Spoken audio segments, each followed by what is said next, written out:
BSP की इस चुनावी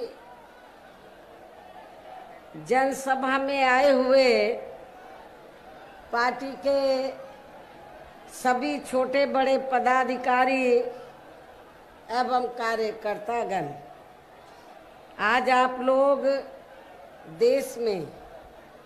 व यहाँ आपके बिहार प्रदेश में भी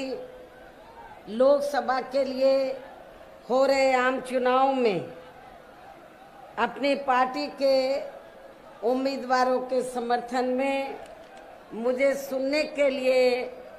यहाँ भारी संख्या में आप लोग इकट्ठा हुए हैं, तो उसके लिए मैं आप सभी लोगों का हार्दिक दिल से आभार प्रकट करती हूँ। वैसे आप लोगों को ये मालूम है कि हमारी पार्टी कांग्रेस, बीजेपी व अन्य किसी भी विरोधी पार्टी तथा गठबंधन आदि के साथ मिलकर नहीं, बल्कि अकेले ही अपनी पार्टी के बलबूते पर पूरी तैयारी व दमदारी के साथ ये चुनाव लड़ रही है। इसके साथ ही हमने टिकट बंटवारे के मामले में भी सर्व समाज के लोगों को बीएसपी में जुड़ने की तादाद को ध्यान में रखकर फिर उसी अनुपात में ही उन्हें उचित भागीदारी भी दी है, जिनको कामयाब बनाने के लिए पार्टी के लोग पूरे जी जान से लगे हैं। हालांकि आज आपकी यहाँ इकट्ठा हुई अपार भीड़ व भीड़ के जबरदस्त जोश को भी देखकर अब मुझे भी ये काफी हद तक भरोसा हो गया है कि आप लोग इस चुनाव में यहाँ अपने प्रदेश से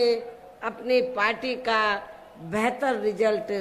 जरूर लाएंगे। इसके लिए अब मैं आप लोगों का ध्यान कुछ जरूरी बातों की तरफ दिलाना चाहती हूँ, और इस संबंध में विशेषकर मैं कांग्रेस, बीजेपी व इनके अन्य सभी सहयोगी दलों के बारे में ये कहना चाहूँगी कि आज़ादी के बाद शुरू में केंद्र व देश के अधिकांश राज्यों में भी ज़्यादातर सत्ता जहाँ कांग्रेस पार्टी के ही हाथों में केंद्रित रही है, किंतु इनकी खासकर दलित, आदिवासी व पिछड़ा वर्ग विरोधी तथा अन्य और मामलों में भी रही गलत नीतियों व गलत कार्य प्रणाली आदि की वजह से ही फिर इस पार्टी को केंद्र व काफी राज्यों की भी सत्ता से बाहर होना पड़ा है, तथा यही स्थिति इनकी सहयोगी पार्टियों की भी बनी रही है। इससे जिस कारण ही फिर हमें बीएसपी को बनाने की जरूरत पड़ी है। इस संबंध में मैं आप लोगों को ये कहना चाहूँगी कि अंग्रेजों के जाने के बाद आज़ाद भारत में जब केंद्र में कांग्रेस पार्टी के नेतृत्व में सरकार बनी, तो उस समय परम पूज्य बाबा साहब डॉक्टर भीमराव अंबेडकर आज़ाद भारत की पहली केंद्र की सरकार में वो लॉ मिनिस्टर बने थे, कानूनी मंत्री बने थे। तो बाबा साहब डॉक्टर अंबेडकर ने तो उस समय पंडित जवाहरलाल नेहरू एंड कंपनी के लोगों को ये कहा था कि मैंने भारतीय संविधान में एससी व एसटी वर्गों के लोगों को जो जिंदगी के हर पहलू में आगे बढ़ने के लिए जो इन्हें आरक्षण की सुविधा दी है, खासकर सरकारी नौकरियों में जो आरक्षण की सुविधा दी है, उसका पूरा लाभ इन वर्गों को नहीं मिल पा रहा है। इसलिए केंद्र की सरकार को इनको सख्त कदम उठाने चाहिए ताकि इन वर्गों को आरक्षण का पूरा लाभ मिल जाए। एससी व एसटी वर्गों के लोगों को उस समय तक अति पिछड़े वर्गों के लोगों को आरक्षण की सुविधा प्राप्त नहीं थी। तो इसलिए बाबा साहब डॉक्टर अंबेडकर ने उस समय कांग्रेस पार्टी की सरकार को ये कहा कि भारतीय संविधान के आर्टिकल 340 के तहत उन्होंने व्यवस्था की थी, बाबा साहब डॉक्टर अंबेडकर ने भारतीय संविधान में आर्टिकल 340 की। तो बाबा साहब ने उस समय कांग्रेस की सरकार को ये कहा, तो उन्होंने ये कहा कि जो इस देश में SC ST के अलावा जो अन्य और भी जातियां हैं जो शैक्षणिक, सामाजिक और आर्थिक क्षेत्र में पिछड़ी हुई हैं, तो बाबा साहब ने कहा कि आप उनको भी आरक्षण दीजिए SC ST की तरह, इसके लिए आप कमीशन बनाइए। लेकिन उस समय केंद्र की कांग्रेस की सरकार ने बाबा साहब की इस बात को नहीं माना, जिससे बाबा साहब डॉक्टर भीमराव अंबेडकर बहुत दुखी हुए। और इतना ही नहीं,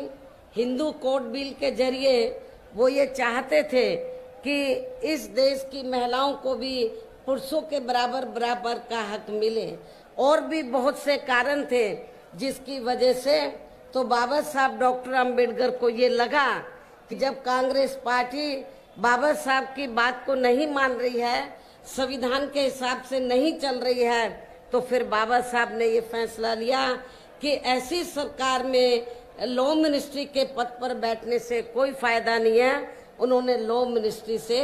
इस्तीफा दे दिया था। और उसके बाद आप लोगों को ये मालूम है, कांग्रेस पार्टी ने अति पिछड़े वर्ग के लोगों को उन्होंने आरक्षण नहीं दिया। पहले काका कालेलकर कमीशन बना, उसकी रिपोर्ट इन्होंने रद्दी की टोकरी में डाल दी। मंडल कमीशन बना, तो उसकी जब रिपोर्ट आई तो कांग्रेस ने उसको लागू नहीं किया। लेकिन जब केंद्र में सत्ता परिवर्तन हुआ, श्री BP सिंह की सरकार बनी,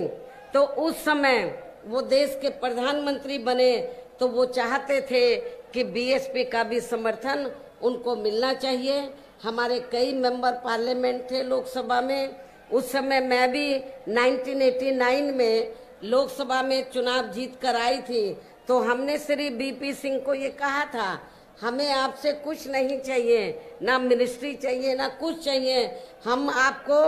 2 शर्तों पर आपको बाहर से समर्थन देने के लिए तैयार हैं। एक तो परम पूज्य बाबा साहब डॉक्टर भीमराव अंबेडकर, जिनको कांग्रेस ने भारत रत्न की उपाधि से सम्मानित नहीं किया था, उनको सम्मानित किया जाए। दूसरा, मंडल कमीशन की रिपोर्ट को लागू किया जाए। हमारी इन दोनों शर्तों को श्री BP सिंह की सरकार ने मान लिया और उस समय फिर बाबा साहब को भारत रत्न की उपाधि से सम्मानित किया गया और मंडल कमीशन की रिपोर्ट को लागू किया गया। तो इस प्रकार से कहने का तात्पर्य ये है, आज चाहे कांग्रेस है, BJP है, सभी पार्टियां जो दलितों, आदिवासियों के आरक्षण की बात कर रही हैं, पिछड़े वर्ग के आरक्षण की बात कर रही हैं। सही बात तो ये है कि ये सारी की सारी पार्टियां, कांग्रेस, BJP एंड कंपनी के लोग नहीं चाहते हैं कि इन वर्गों के लोगों को भारतीय संविधान के मुताबिक आगे बढ़ने का मौका मिले। ये तो जो थोड़ा घना लाभ मिल रहा है BSP की वजह से मिल रहा है, और यदि BSP नहीं बनती तो अब तक ये रिजर्वेशन भी खत्म कर दिया जाता। BSP के बनने के कारण ये दबाव में आकर थोड़ा घना ये आरक्षण दे रहे हैं। और अब पिछले काफी वर्षों से आपको मालूम है, जब कांग्रेस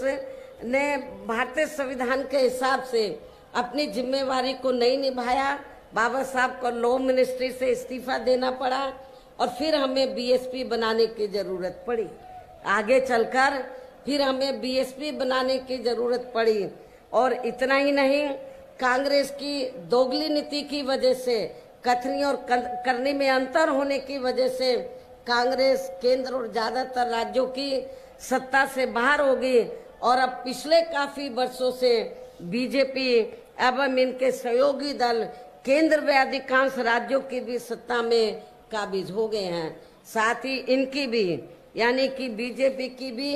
ज्यादातर जातिवादी, पूंजीवादी, संकीर्ण, सांप्रदायिक व द्वेषपूर्ण नीतियों एवं कार्य प्रणाली आदि से तथा इनकी कथनी व करनी में भी काफी अंतर होने की वजह से ऐसा लगता है कि इस बार ये पार्टी भी, यानी कि भारतीय जनता पार्टी भी केंद्र की सत्ता में आसानी से वापस आने वाली नहीं है। बशर्ते यदि ये चुनाव इस बार फ्री एंड फेयर होता है तथा आम चर्चा के मुताबिक वोटिंग मशीनों में भी कोई गड़बड़ी आदि नहीं की जाती है। और वैसे भी इस बार चुनाव में इनकी कोई भी पुरानी एवं नई चल रही नाटकबाजी, जुमलेबाजी व गारंटी आदि काम में आने वाली नहीं है, क्योंकि अब देश की जनता काफी हद तक इस बात को समझ चुकी है कि इनकी पार्टी ने अब तक देश के विशेषकर गरीबों, कमजोर तबकों, मध्यम वर्गीय एवं अन्य मेहनत कश लोगों को जो इन्हें अच्छे दिन दिखाने के असंख्य प्रलोभन भरे वायदे किए हैं तथा अनेकों हवाई व कागजी गारंटी आदि भी दी है, तो उनका जमीनी हकीकत में अभी तक भी इन्होंने लगभग 1/4 हिस्सा भी कार्य पूरा नहीं किया है, बल्कि इसके स्थान पर इनका ज्यादातर समय व ताकत भी जहां इनके अपने चहेते रहे बड़े बड़े पूंजीपतियों एवं धन्ना सेठों को ही ज्यादा से ज्यादा मालामाल व धनवान आदि बनाने में तथा इन्हें हर स्तर पर छूट देने व बचाने में ही लगी रही है, जिनके अधिकांश आर्थिक सहयोग से ही ये पार्टी व अन्य पार्टियां भी अपना संगठन चलाती हैं तथा चुनाव आदि भी लड़ाती हैं, जिसका काफी कुछ खुलासा बॉन्ड की आई रिपोर्ट से भी हो जाता है। इस संबंध में वैसे आप लोगों को ये मालूम है कि अभी कुछ दिन पहले माननीय सुप्रीम कोर्ट ने बॉन्ड के बारे में ये खुलासा किया और अखबारों में भी ये खबर छपी कि इस देश में तो कांग्रेस, बीजेपी, अन्य जो और भी विरोधी पार्टियां हैं बीएसपी को छोड़कर, ये जो पार्टियां हैं इन्होंने बॉन्ड के जरिए इस देश के बड़े बड़े पूंजीपतियों व धन्ना सेठों से अपनी पार्टी के संगठन को चलाने के लिए व चुनाव आदि लड़ाने के लिए अरबों खरबों रुपया इन्होंने लिया है। ये माननीय सुप्रीम कोर्ट की रिपोर्ट से ये खुलासा हुआ है। लेकिन आपको जानकर खुशी होगी कि पूरे देश में बहुजन समाज पार्टी ही अकेली एक ऐसी पार्टी है। उस रिपोर्ट से ये खुलासा हुआ कि बहुजन समाज पार्टी ही अकेली एक ऐसी पार्टी है जिसने अपनी पार्टी के संगठन को चलाने के लिए व चुनाव आदि लड़ाने के लिए किसी भी पूंजीपति से एक भी रुपया नहीं लिया है, बल्कि हमारी पार्टी तो हर साल बीएसपी की मेंबरशिप के जरिए व जन्मदिन के मौके पर थोड़ा थोड़ा धन इकट्ठा करके, चुनाव के मौके पर भी कार्यकर्ताओं से थोड़ा थोड़ा धन इकट्ठा करके हमारी पार्टी अपने संगठन को चलाती है व चुनाव आदि भी लड़ाती है। इतना ही नहीं, इसके साथ ही अब ऐसा लगता है कि कांग्रेस पार्टी की तरह ही बीजेपी ने भी केंद्र की तमाम सरकारी जांच एजेंसियों का ज्यादातर राजनीतिकरण ही कर दिया है। इसके अलावा देश के किसान वर्ग भी वर्तमान बीजेपी की सरकार में शुरू से ही अपनी विभिन्न समस्याओं को लेकर काफी ज्यादा दुखी व परेशान रहे हैं और अभी भी है। जबकि यूपी में 4 बार हमारी पार्टी की रही सरकार ने इनके हितों का भी हर स्तर पर विशेष ध्यान रखा है। जब यूपी में 4 बार बीएसपी के नेतृत्व में सरकार बनी तो हमारी पार्टी की सरकार ने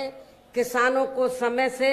सस्ते साधन, खेती करने के लिए उनको सस्ते साधन उपलब्ध कराए और उनकी फसल का भी हमारी सरकार ने किसानों को उचित दाम दिया है, समय से दिया है और उचित दाम दिया है। इतना ही नहीं, बल्कि केंद्र में पूर्व की रही कांग्रेसी सरकार की तरह ही वर्तमान भाजपा सरकार में भी इनकी जातिवादी, हीन, सांप्रदायिक एवं पूंजीवादी सोच नीतियों के चलते ही पूरे देश में सर्व समाज में से खासकर गरीबों, दलितों, आदिवासियों, पिछड़े वर्गों, मुस्लिम एवं अन्य धार्मिक अल्पसंख्यक समाज के लोगों का भी पूर्ण रूप से विकास व उत्थान आदि नहीं हो सका है। और इस संदर्भ में वैसे आप लोगों को ये मालूम है कि पूरे देश में यहाँ दलितों, आदिवासियों एवं अन्य पिछड़े वर्गों का सरकारी नौकरियों में वर्षों से अधूरा पड़ा आरक्षण का कोटा भी अभी तक पूरा नहीं भरा गया है। विशेषकर SC व ST वर्गों के सरकारी कर्मचारियों का पदोन्नति में आरक्षण तो अब काफी हद तक प्रभावहीन ही बना दिया गया है। साथ ही केंद्र व राज्यों में भी विरोधी पार्टियों की रही सरकारों ने इन सभी वर्गों को प्राइवेट सेक्टर में आरक्षण दिए जाने की व्यवस्था किए बिना ही इनकी सरकारों के ज्यादातर सरकारी कार्य अब प्राइवेट सेक्टर के जरिए ही इनके बड़े बड़े पूंजीपतियों व धन्ना सेठों आदि को ही दिए जाने के कारण अब इनको पूरे देश में आरक्षण का बहुत कम ही लाभ मिल पा रहा है। इसी प्रकार इनका अन्य और मामलों में भी शोषण में उत्पीड़न आदि होना अभी तक भी बंद नहीं हुआ है। इनके साथ साथ मुस्लिम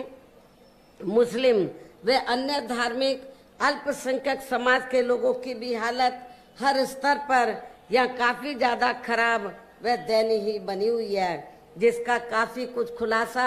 सच्चर कमेटी की रिपोर्ट में भी किया गया है। इतना ही नहीं बल्कि पिछले कुछ वर्षों से केंद्र व अधिकांश राज्यों में भी बीजेपी व RSS की सरकारों के चलते हुए अब इनका विकास एवं उत्थान आदि होना भी काफी हद तक बंदशाई हो गया है। आए दिन इन पर खासकर धर्म की आड़ में हो रही जुर्म जाति भी यहाँ काफी ज्यादा चरम सीमा पर पहुंच चुकी है। इसके साथ साथ अपर कास्ट समाज में से विशेषकर गरीब लोगों की भी हालत हमें कोई खास अच्छी नजर नहीं आती है। इनकी गलत कृषि नीतियों के कारण किसान वर्ग भी आए दिन आंदोलित ही रहता है। साथ ही इनकी गलत आर्थिक नीतियों की वजह से देश की अर्थव्यवस्था पर भी इसका काफी बुरा प्रभाव पड़ा है, जिससे यह विशेषकर छोटे एवं मध्यम वर्गीय व्यापारी वर्ग भी काफी ज्यादा दुखी व परेशान है। और अब केंद्र में पूर्व की रही सरकारों की तरह ही वर्तमान भाजपा सरकार में भी यहाँ पूरे देश में गरीबी, बेरोजगारी एवं महंगाई आदि भी लगातार काफी ज्यादा बढ़ रही है। देश में हर स्तर पर फैला भ्रष्टाचार भी कम नहीं हुआ है। ऐसे में अब आप लोगों को देश में हो रहे लोकसभा चुनाव में कांग्रेस, बीजेपी व इनकी सहयोगी पार्टियों को भी केंद्र की सत्ता में आने से जरूर रोकना है, जिनकी गलत नीतियों व गलत कार्य प्रणाली आदि को आप लोग काफी हद तक आजमा भी चुके हैं। और अब ये विरोधी पार्टियां ऐसे में अब ये विरोधी पार्टियां किस्म किस्म के साम दाम दंड भेद आदि अनेकों हथकंडे इस्तेमाल करके केंद्र की सत्ता में आने की पूरी कोशिश में लगी हैं, जिनसे अपनी पार्टी के लोगों को हर स्तर पर काफी ज्यादा सावधान रहना है। और इस मामले में विरोधी पार्टियां अपने अपने पक्ष में हवा बनाने के लिए खासकर मीडिया, ओपिनियन पोल व सर्वे आदि का जो बड़े पैमाने पर इस्तेमाल कर रही हैं, तो उनसे अपनी पार्टी के लोगों को बिल्कुल भी गुमराह नहीं होना है। इसके साथ ही विरोधी पार्टियों के विभिन्न रूपों में जारी किए गए इनके हवाई व प्रलोभन भरे चुनावी घोषणा पत्रों एवं वायदों आदि के बहकावे में भी अपनी पार्टी के लोगों को कतई नहीं आना है, जिन्हें ये पार्टियां चुनाव खत्म होने के बाद ज्यादातर अमल में नहीं लाती हैं। और अब जिन पर से देश की जनता का अधिकांश विश्वास ही उठ गया है। और यही खास वजह है कि हमारी पार्टी किसी भी चुनाव में अपनी पार्टी का कोई भी चुनावी घोषणा पत्र आदि जारी नहीं करती है। वैसे भी हमारी पार्टी किसी भी मामले में कहने में बहुत कम बल्कि कार्य करके दिखाने में ही ज्यादा विश्वास रखती है। और इस बात का सबसे बड़ा सबूत ये है कि उत्तर प्रदेश में 4 बार हमारी पार्टी के नेतृत्व में रही सरकार ने चुनाव में पार्टी के बिना जारी किए गए घोषणा पत्र के ही प्रदेश में आम जनहित में काफी कुछ ऐतिहासिक कार्य करके दिखाए हैं, जिनको अब देश में अधिकांश पार्टियों की सरकारें काफी नकल भी कर रही हैं। जबकि इस मामले में हमारी पार्टी का ये कहना है कि यदि इन पार्टियों के स्थान पर केंद्र में हमें अपनी पार्टी की सरकार बनाने का मौका मिलता है तो तब फिर हमारी पार्टी की बनी सरकार केंद्र में यहाँ अब तक की रही सभी विरोधी पार्टियों की सरकारों की तरह केवल हवाई व कागजी कार्य आदि नहीं करेगी, बल्कि उत्तर प्रदेश की तरह ही जमीनी हकीकत में ठोस कार्य करके दिखाएगी। और इस संदर्भ में खासकर मैं ये कहना चाहूंगी, केंद्र द्वारा देश में पिछले कुछ समय से अति गरीब परिवारों को अस्थायी तौर पर फ्री में जो थोड़ी सी खाद्य सामग्री दी जा रही है, तो उससे इनका अस्थायी तौर पर भला होने वाला नहीं है। आप लोगों को ये मालूम है, पिछले कुछ समय से केंद्र की सरकार जो गरीब लोग हैं तो उनको मुफ्त में राशन देकर फिर उसकी आड़ में चाहे छोटा चुनाव हो या बड़ा चुनाव हो, उसकी आड़ में फिर वो उनसे वोट मांगती है और उनको ये कहती है कि बीजेपी और आरएसएस ने आपको फ्री में राशन दिया है, इसके एवज में आप बीजेपी को वोट दीजिए, जिसमें रत्ती भर भी सच्चाई नहीं है, जिसमें तिल भर भी सच्चाई नहीं है। और इस संबंध में मैं आप लोगों को ये बताना चाहती हूँ कि पूरे देश में जो गरीब लोगों को फ्री में थोड़ा राशन दिया जा रहा है, तो ये बीजेपी आरएसएस की देन नहीं है, बल्कि पूरे देश में जो जनता टैक्स के जरिए केंद्र की सरकार को पैसा देती है, उस पैसे से ये फ्री में राशन आपको दिया जा रहा है। तो इसमें बीजेपी और आरएसएस की कोई मेहरबानी नहीं है, ये आप लोगों का ही अपना पैसा है। इसलिए आप लोगों को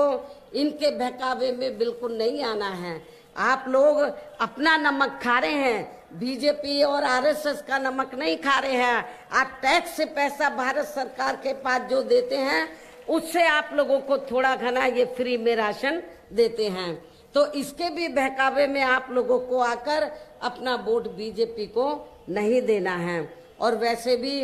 इनकी ये यानी कि जो गरीब लोग हैं, इनकी ये जटिल समस्या देश में हर हाथ को काम देने से ही केवल दूर हो सकती है, जिसकी तरफ हमारी पार्टी की बनी सरकार विशेष ध्यान देगी। साथ ही देश में पिछले काफी वर्षों से आए दिन बढ़ रही गरीबी, बेरोजगारी व महंगाई आदि से भी जनता बहुत ज्यादा दुखी है, जिसे भी आर्थिक नीतियों में तब्दीली करके जरूर दूर किया जाएगा। धर्म की भी आड़ में पिछले कुछ वर्षों से खासकर मुस्लिम समाज के लोगों का द्वेष की भावना से जो इनका काफी ज्यादा शोषण व उत्पीड़न आदि किया जा रहा है, तो उसे भी जरूर रोका जाएगा। कहने का तात्पर्य ये है कि देश में इस समय हो रहे लोकसभा चुनाव में विरोधी पार्टियों के जारी किए गए उनके हवाई व प्रलोभन भरे चुनावी घोषणा पत्रों आदि के बहकावे में अब यहाँ खासकर देश के अति गरीबों, मजदूरों, बेरोजगारों एवं अन्य जरूरतमंद लोगों को बिल्कुल भी नहीं आना है। और अब इन्हें ऐसी सभी विरोधी पार्टियों को केंद्र की सत्ता में आने से जरूर रोकना है, जिनकी कथनी व करनी में काफी अंतर रहा है तथा जिन्हें ये लोग बरसों से आजमा भी चुके हैं। ऐसे में अब मेरा यही कहना है कि आप लोगों को अपने खुद के व अपने प्रदेश एवं देश के भी हित में अपने वोटों को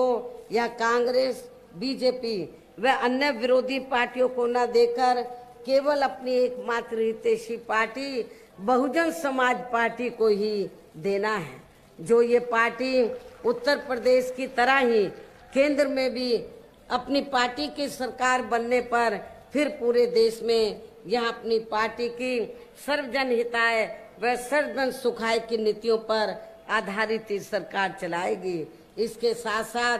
केंद्र से जुड़ी आपके क्षेत्र की जो भी यहाँ स्थानीय समस्याएं होंगी तो उन्हें भी फिर दूर करने का हर संभव पूरा प्रयास किया जाएगा। साथ ही यहाँ गरीबों, मजदूरों, बेरोजगारों, कर्मचारियों, किसानों, छोटे व्यापारियों एवं अन्य मेहनतकश लोगों के हितों का भी विशेष ध्यान रखा जाएगा। सर्व समाज में से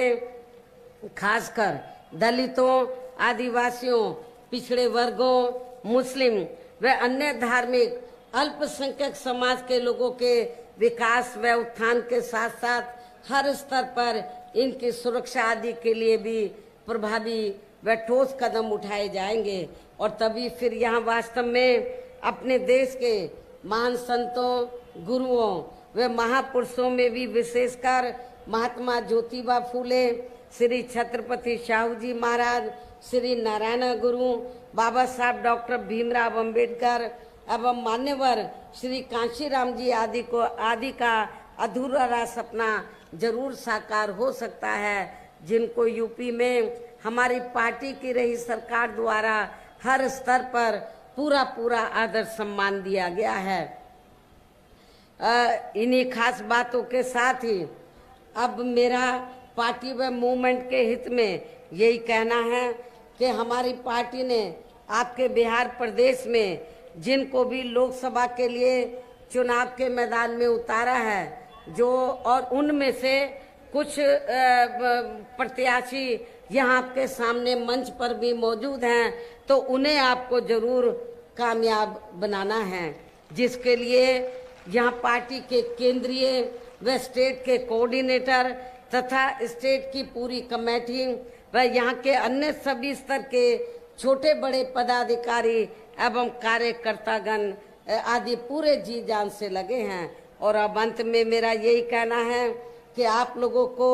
वोट पड़ने वाले दिन यहाँ अपनी पार्टी के सभी लोकसभा उम्मीदवारों को आपके इस क्षेत्र के, क्योंकि बक्सर में ये प्रोग्राम हो रहा है, तो आपके इस क्षेत्र के खास तौर से बक्सर लोकसभा की सीट से हमने श्री अनिल कुमार चौधरी को चुनाव के मैदान में उतारा है, जो अति पिछड़े वर्ग से ताल्लुक रखते हैं और पूरे बहुत ही सामाजिक हैं। और आपके क्षेत्र को मैं विश्वास दिलाना चाहती हूँ, आप लोगों ने यदि इनको जिताकर भेज दिया तो आपके क्षेत्र को जरूर ये विकसित करने के लिए पार्लियामेंट में आवाज उठाएंगे। आपके अपने ऐसे मिशनरी साथी श्री अनिल कुमार चौधरी को हमने यहाँ बक्सर लोकसभा की सीट से हमने चुनाव के मैदान में उतारा है। इसके साथ ही सासाराम सुरक्षित लोकसभा की सीट है, यहाँ से हमने श्री संतोष कुमार को चुनाव के मैदान में उतारा है। काराकाट लोकसभा की सीट से हमने श्री धीरज कुमार सिंह को हमने अपना प्रत्याशी बनाया है। इस प्रकार से तो आपके ये बक्सर में जो पार्टी की विशाल चुनावी जनसभा हो रही है, रैली हो रही है, ये इसमें खास तौर से हमारे 3 लोकसभा के जनता इधर आई है, बक्सर की ज्यादा जनता इधर है। तो मेरी आप लोगों से पुरजोर अपील है कि आप लोग बहुजन समाज पार्टी के इन सभी प्रत्याशियों को बीएसपी का जो चुनाव चिन्ह हाथी है, हाथी चुनाव चिन्ह के सामने वाले बटन को दबाकर इनको भारी वोटों के अंतर से जरूर कामयाब बनाना है, इनको पार्लियामेंट में जिताकर जरूर भेजना है। इस खास अपील के साथ ही अब मैं अपनी बात यही समाप्त करती हूँ। जय भीम, जय भारत।